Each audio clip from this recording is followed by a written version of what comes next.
as you accumulate a net worth, you oftentimes have a higher self-worth. Because what happens is you can forego the temporary pleasures. Now, there are people who have a very low self-worth who amass money, and they just do it because they don't feel enough within. And I know what that feels like. I mean, I can remember, it was like, okay, nothing changed when I became a millionaire. And then I got 2 million, 3 million. And it was somewhere between like probably 5 and 7 million where I realized, okay, nothing's going to change on my self-worth or inner worth until I start dealing with my inner issues. And I could get $10 more million, $20 more million, however much, $100 million, nothing's going to change. And it was at that time that I really started doing the work. And I'm just so thankful I did. I really started working on my worth barometer.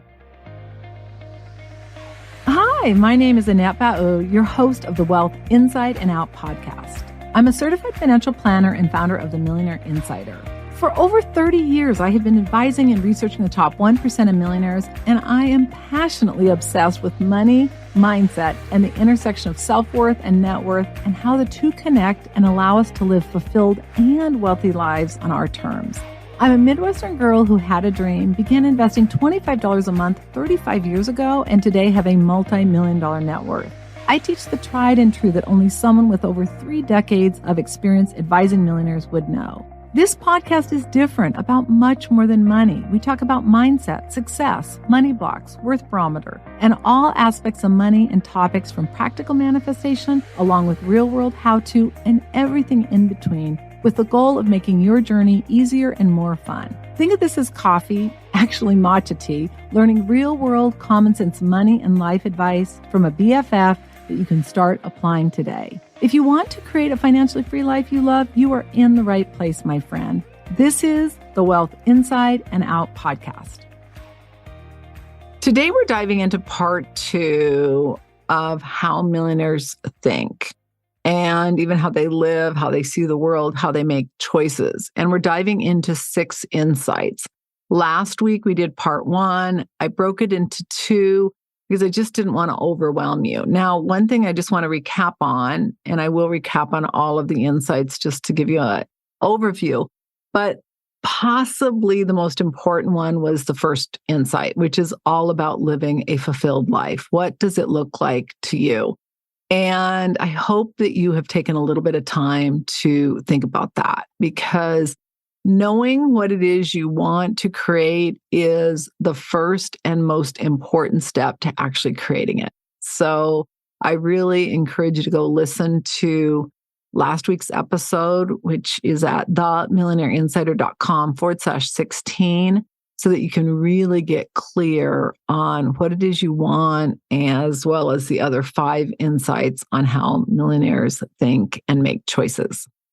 I also want to remind you, and I went over this last week, but one of the things that I have found in my research, as well as my 35 years of advising wealthy people, is that I truly believe that it requires more work and energy to struggle and be broke than it does to make money and become financially free.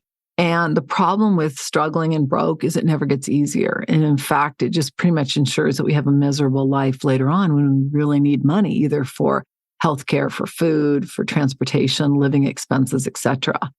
And the other thing I see is that you have to do the same things to be financially okay and solvent as you do to be a millionaire. You're just doing them with different numbers. Meaning you got to know how much money you need. You got to know what your income streams are, how to manage your spending plan, how to grow your assets, and how to work regardless of what your goal is. So I just encourage you to entertain the fact of becoming financially free and having money is so much better because you have so many more choices. So I hope that you get that as we dive into today's second part of the Millionaire Mindset. And I am focusing in on fulfilled and wealthy people as compared to unfulfilled and wealthy people, because there are plenty of millionaires and wealthy people who are not fulfilled. And there also are ones that really are. And so that's been my passion, is to determine the difference.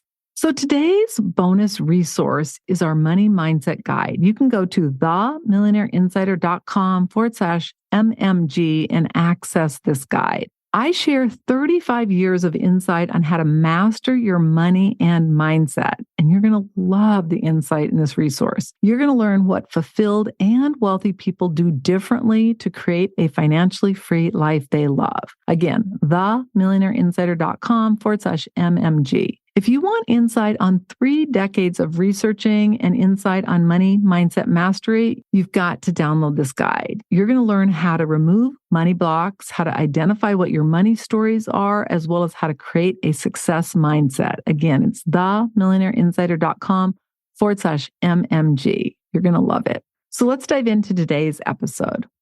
For today's show notes and resources, go to themillionaireinsider.com/17. For all shows, go to themillionaireinsider.com/podcast. All materials and intellectual property are copywritten by themillionaireseries.com.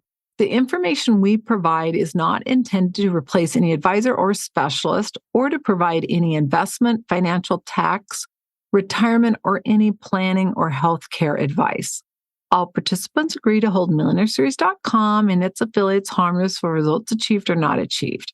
So in the first part of the Millionaire Mindset, part 1, at themillionaireiinsider.com/16, we looked at 6 different insights. The first one was you have to determine what your fulfilled life looks like. That is the most important thing, in my opinion, because that dictates everything. Second thing, you got to believe in yourself long before others do. That really requires you elevate your worth barometer. You can go to themillionaireinsider.com/3, and that will teach you everything you need to know about the worth barometer. You got to start with the end in mind. What do you want to achieve? And then you've got to work every day to achieve it, regardless of how you feel. Number 4, you got to take personal ownership and responsibility. Now, this does not mean you blame yourself for bad things that happen, but it is that you're taking ownership and responsibility for what's happening and you're learning as you go. And that's a really important one. So I encourage you to go back and listen to that if you have any issues on ownership and responsibility. And then 5, you got to learn from your mistakes. That's one of the things that we do as fulfilled and wealthy millionaires is really learn from the experiences we have and not continue to repeat them. It's just fascinating how many people continue to repeat their mistakes over and over again. It's just doesn't create an amazing life and doesn't end up pretty. And then 6, having some space between our thoughts. If you have a tendency of overthinking or overdoing and not being able to just be, I really encourage you to go back to episode 16 at themillionaireinsider.com/16 and really listen to the first part of the Millionaire Mindset. Today, we're diving into part 2, and we're diving into 6 additional Millionaire Mindset insights. So the first one, which is number 7, is they see money differently. They see money as a means to an end, a means to achieve their goal, and also really to do the work they were meant to do. It allows them to support the causes that are near to their heart, to have financial freedom and to have a secure retirement. For many, it's to help those in need. And that could even mean funding college for kids who really are motivated and want to change the world, but don't have the money to do it. And to really do whatever they want to do or what they see a need to do. Now, one of the things that I find fascinating is that so many people think that people who have money are completely obsessed or focused on it. I actually find the opposite to be true. The people that I find that are more focused and obsessed with money are ones who don't have much of it. So I want to dive into a little bit more insight on how millionaires, especially those with fulfilled lives, see money differently. So one of the things is they focus on passive and residual income streams as compared to a time for money model. This weekend, we had friends up to our mountain home, and the gentleman's a very successful professional. And he said, the problem with my revenue is it is a time for money model.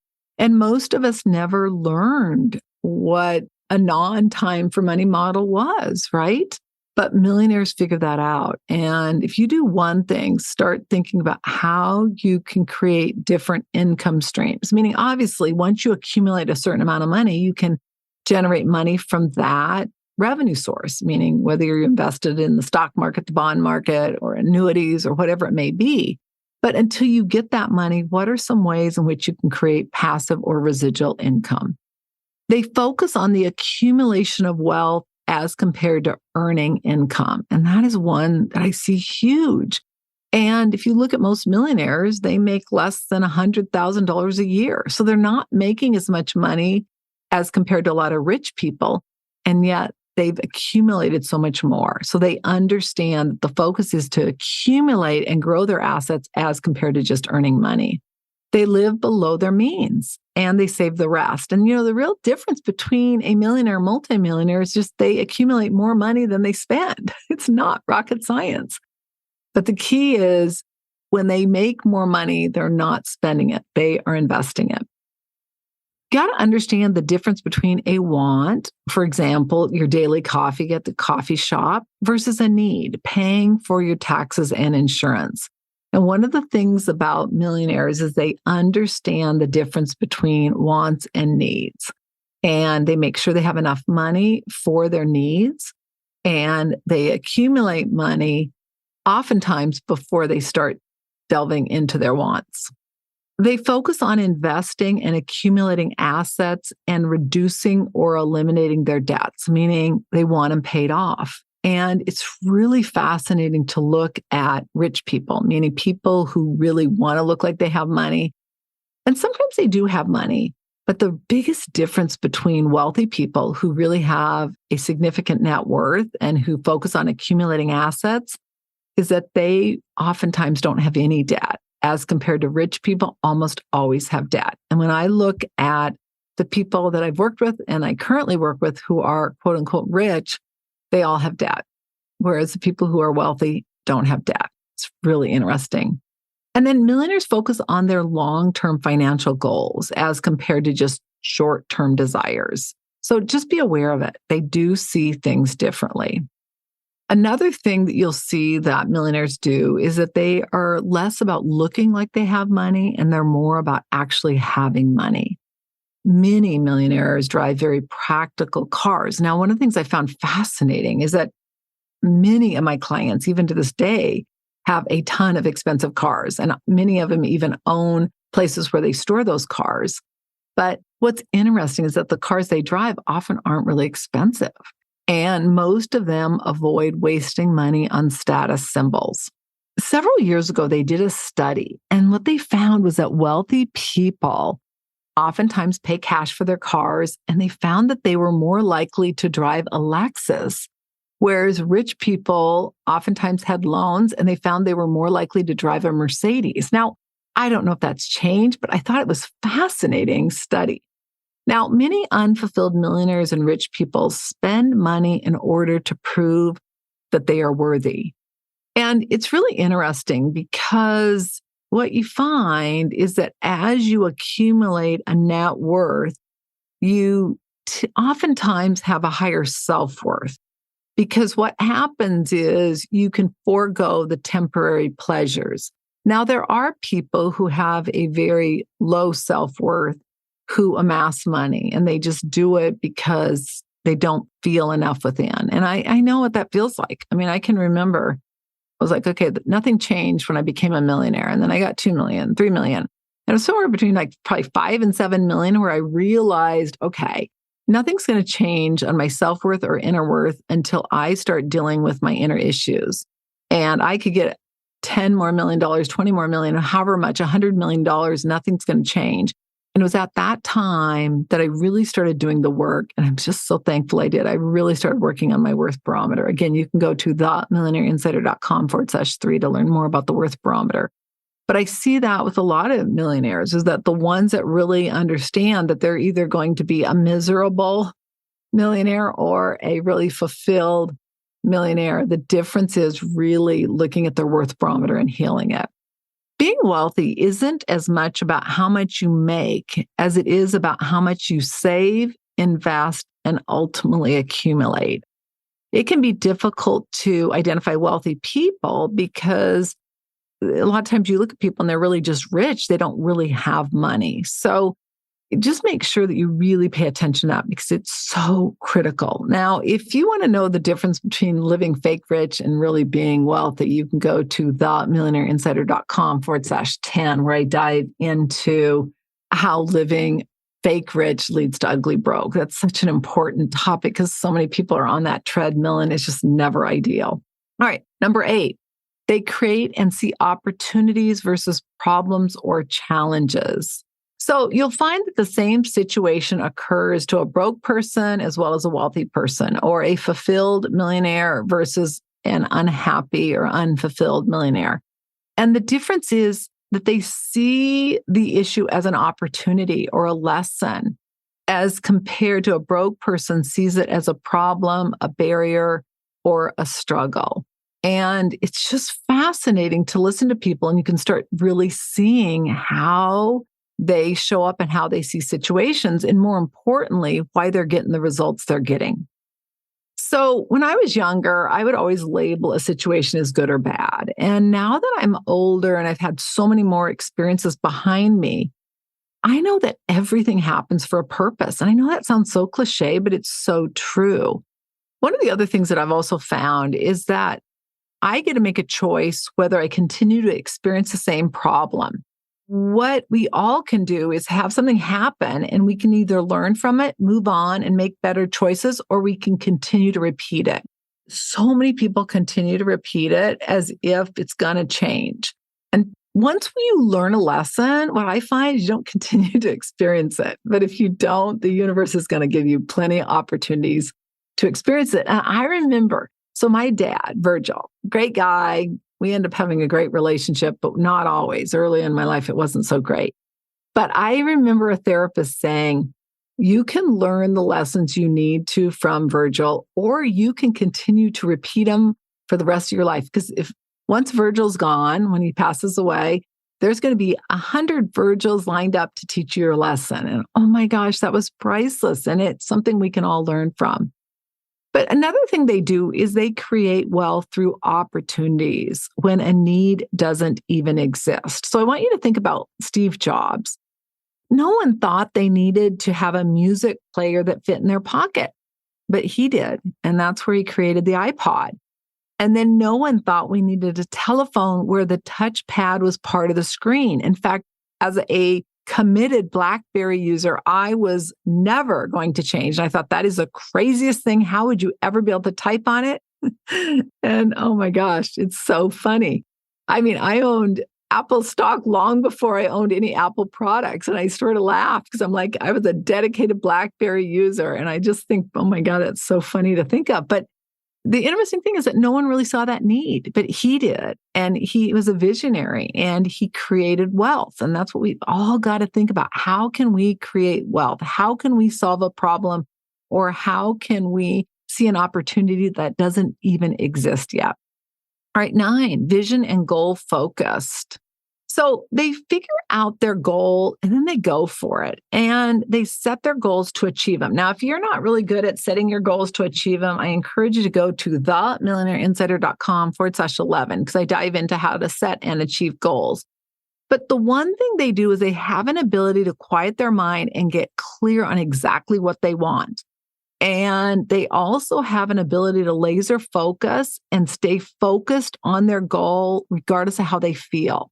So important because so many people are like, well, how do I feel? Now, you want to know what your ultimate goal is and how you want to feel when you achieve it. But when you let your day-to-day emotions dictate what you do or don't do, that is where it's really dangerous. And that's where it oftentimes makes it impossible for you to achieve that goal. They also single task. Now, this is so important because they get more done. They understand that they're not going to get more done if they multitask. And that is something that's been so hard for me to understand because I'm such a great multitasker, or I used to be. Now I'm a terrible one because I just always thought my clients were kind of slow. And I thought, gosh, if I could teach them how to multitask. But instead, they taught me the power of single tasking. And now there's so much research on it. It's amazing how much more productive we are when we single task. They also focus on what they can control and they let go of the other stuff. They're more internally focused on what is within their control. And they let those external factors that they can't control go as compared to obsessing over them or focusing in on them. They also are much more focused on actually having money than looking like they have money. One of the things that's really important is you've got to master your focus on command so you can program your mind. Now, if you need help programming your mind, I'll link to that in the show notes. I'm not exactly sure what episode that is, but you can go there and that's going to really help you on programming specifically your subconscious mind so that you can manifest what you want. The goal is to master our focus and attention so we can complete the task at hand, regardless of the distractions or how we feel. And that requires that we quiet our mind and that we get really clear on our vision. Focused breathing and silent meditation are two of the best practices to quiet our mind so that we can get present, conscious, and focused. And this allows us to set our intention and really tap into that intuition and inner guidance, which is so important in achieving our goal. All right, number 10, they have a passion for their work. Fulfilled and wealthy millionaires love what they do. And that is why so many of us work long after we have to. If you have a job you don't love, I really encourage you to start affirming, I'm open to the perfect opportunity, and just start paying attention to opportunities or needs in the marketplace. I love the story of the Spanx founder, Sarah Blakely. She shares that she was selling fax machines and she knew she wanted an opportunity. She knew she wanted to do something. She didn't know what it was. And so she just stayed open. And then she started finding out that there was a need for Spanx. And that's how it became a billion-dollar company. And I love that. But just pay attention and be open. The more present you are, the more you're going to notice opportunities that are right in front of you. And having that space between your thoughts is so important, which we dove into last week on episode 16 at themillionaireinsider.com/16. Number 11, they create passive and residual income versus time for money models. One of the things we do is we forgo earned income to create passive and residual income streams. So we'll focus on leveraging our cash flow, not through debt, but by creating something once and then generating income from it over and over again, as compared to a time for money model. That's something that is so critical. And some experts say that the average millionaire has about 7 income streams. I would say, I don't know, maybe 3 to 5. We probably do have about 7, but I don't know. I think most people have about 3 to 5. But the key is figuring out what your different income stream models are going to be and then focusing in on them. Many invest in stocks, bonds, real estate. That said, we've made a lot of money in real estate, but I think that that's like a lot of work. One of the things that I think is really important if you are going to invest in real estate is what I refer to as sweat equity, where you're doing a lot of the work. Because if you're not doing a lot of the work, it's very expensive and it's much more difficult to make money. So you got to figure out, are you capable of doing the work? And a lot of people don't want to, so they hire it out. It just, that eats into your profit. So you just got to be aware of that. So one of the other insights I want to get into is that there are 2 types of millionaires. So many of you may have read The Millionaire Next Door. Thomas Stanley was the author. He's a great guy. I actually met him at a conference.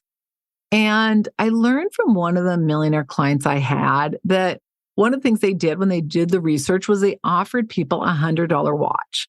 And it's really interesting that some of my clients in a heartbeat would have done that and other ones would never. In fact, one of my clients said, I wouldn't care how much money he gave me. I would never share that insight. And I most certainly wouldn't do it for a $100 watch.